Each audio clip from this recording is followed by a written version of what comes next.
বক্সিগঞ্জে উপজেলা ইসলামিক সংস্কৃতি কেন্দ্রে আজকে আপনারা জানেন যে আমরা আজকে এমন একটি প্রোগ্রাম হাতে নিয়েছি। এটা বক্সিগঞ্জের যে সাংবাদিক সমাজ, আমি তাদেরকে অত্যন্ত ধন্যবাদ জানাচ্ছি এবং আরেকটি কথা আমি মর্মাহতভাবে স্মরণ করছি। এই বক্সিগঞ্জের সাংবাদিক জনাব আমি নাদিম ভাইকে আমি আজকে স্মরণ করছি। আজকে উনি থাকলে হয়তোবা উনিও এখানে থাকতেন। উনাকে আপনারা জানেন যে আওয়ামী সন্ত্রাসী বাহিনী নির্মমভাবে তাকে ক্ষত ক্ষত করে তাকে হত্যা করেছে। আমরা তীব্র নিন্দা জানাই। তাকে স্মরণ করে আজকে আমি দু চারটি কথা বলতে চাই। আজকে যে আপনারা জানেন আমাদের তারুণ্যের ভাবনা, আগামীর বক্সিগঞ্জ কিভাবে এই তরুণ সমাজ, এই তারুণ্যের সমাজ বক্সিগঞ্জকে আগামীতে কিভাবে বিনির্মাণ করবে, যাতে বক্সিগঞ্জের আপামর জনসাধারণ, এই তরুণ যে যুব সমাজ, তাদেরকে নিয়ে বক্সিগঞ্জ আগামীতে কিভাবে গঠন হবে।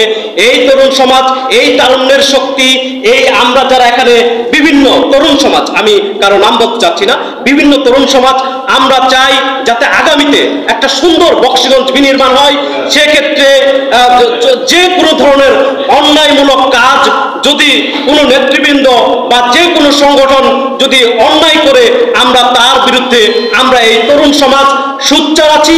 আমরা সামনে দরকার হলে এই অন্যায়ের বিরুদ্ধে, দুর্নীতির বিরুদ্ধে, বা আপনারা জানেন যে ইউনিয়নগুলোতে কি হয়, ইউনিয়নগুলোতে যখন আমরা শুনতে পাই এই টিয়ার, কাবিখা, কলসি বাহিনীর কাজ, যে গরিবের কাজ, সেগুলো বিক্রি করে দিচ্ছে, তারা পকেট ভরতেছে কতিপয় দুষ্ট লোক, এগুলার বিরুদ্ধে আমরা তরুণ সমাজ আমরা ঐক্যবদ্ধ হবে, আমরা তাদের বিরুদ্ধে শক্তি গড়ে তুলব, যাতে তারা ভবিষ্যতে সামনে যাতে এরকম কোনো দুর্বৃত্তপনা না করতে পারে।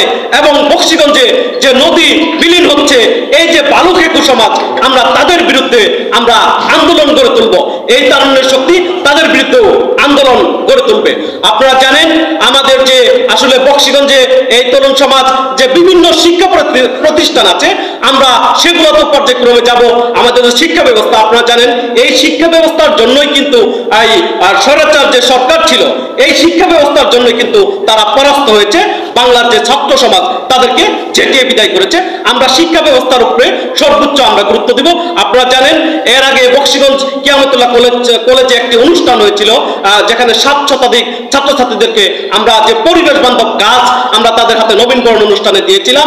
এই ধারা যাতে অব্যাহত থাকে, প্রতিটা ইউনিয়নের ভালো ভালো স্কুল এবং কলেজগুলোতে আমরা যাব, তাদের শিক্ষা সামগ্রী এই তরুণ সমাজের পক্ষ থেকে বা গাছ বিতরণ সহ আরো যে অন্যান্য শিক্ষা উপকরণ সেটা আমরা দিব। আর আপনারা জানেন যে বক্সিগঞ্জের রাস্তাঘাটের অবস্থা কি নাজেহাল।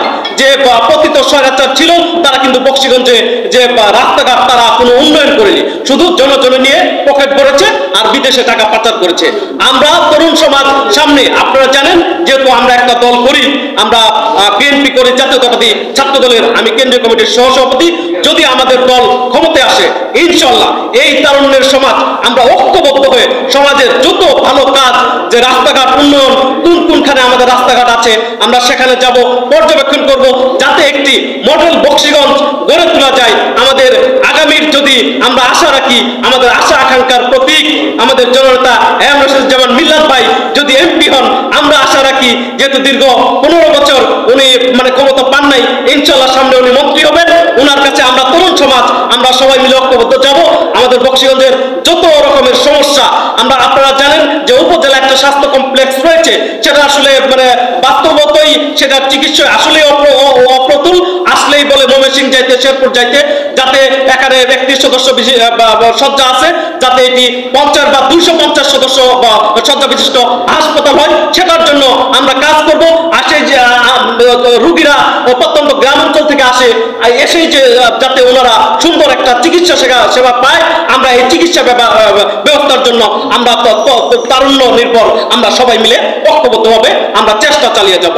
এবং আমাদের যে কৃষক সমাজ, আমাদের বক্সিগঞ্জ আসলে কৃষি নির্ভর, আমরা কৃষক সমাজের উন্নয়নে কাজ করব এবং যাতে এই বক্সিগঞ্জ একটি মডেল বক্সিগঞ্জ হয়, আমরা যাতে একটা বাণিজ্যিক প্রাণ কেন্দ্র হয় বক্সিগঞ্জ। আপনারা জানেন ধানুয়া কামালপুর আমাদের একটি বন্দর রয়েছে, যাতে এই বন্দরকে সর্বাত্মক সচল রেখে একটা বাণিজ্যিক নগরী গড়ে তোলা যায় বক্সিগঞ্জে।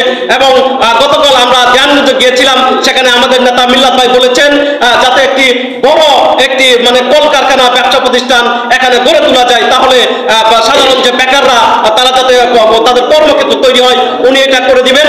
আর মানে এই তরুণ সমাজ যারা আমাদের আসলে 31 দফা, সেটাও একটু বলতে চাই, এখানে যে আমাদের এই তারুণ্যের শক্তি তাদের জন্য 31 দফাতে বলা রয়েছে, এবং আরো যারা তারুণ্যের সমাজ সারা ইউনিয়নে ছড়িয়ে ছিটিয়ে আছে, যদি আমাদের বিএনপি সরকার ক্ষমতায় আসে তাহলে যে তাদের বেকার ভাতা, এটা আমাদের বিএনপি ভারপ্রাপ্ত চেয়ারম্যান জনাব তারেক রহমান এই শিক্ষার্থী সমাজকে যারা তাদেরকে বেকার ভাতা ব্যবস্থা করবেন,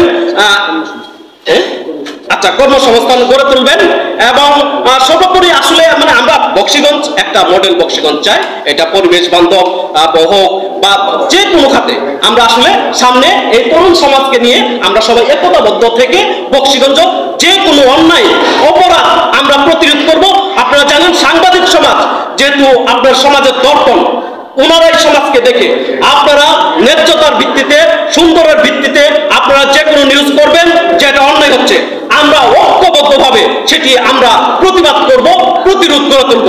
আপনারা সাংবাদিক সমাজ ইনশাআল্লাহ সামনে স্বচ্ছতা এবং সুন্দর যে সমাজে মানে অন্যায়মূলক কাজ হয় সেগুলো আপনারা প্রকাশ করবেন, আমরা সাথে সাথে ইনশাআল্লাহ সেটির জন্য ব্যবস্থা নেওয়ার জন্য আমাদের চেষ্টা অব্যাহত থাকবে। সামনে আপনাদের জন্য আসলে আর বেশি কথা বলবো না, আপনাদের সবার জন্য শুভকামনা জানিয়ে আমি আমার 2-4 কথা শেষ করছি। আপনাদের সবাইকে অসংখ্য অসংখ্য ধন্যবাদ।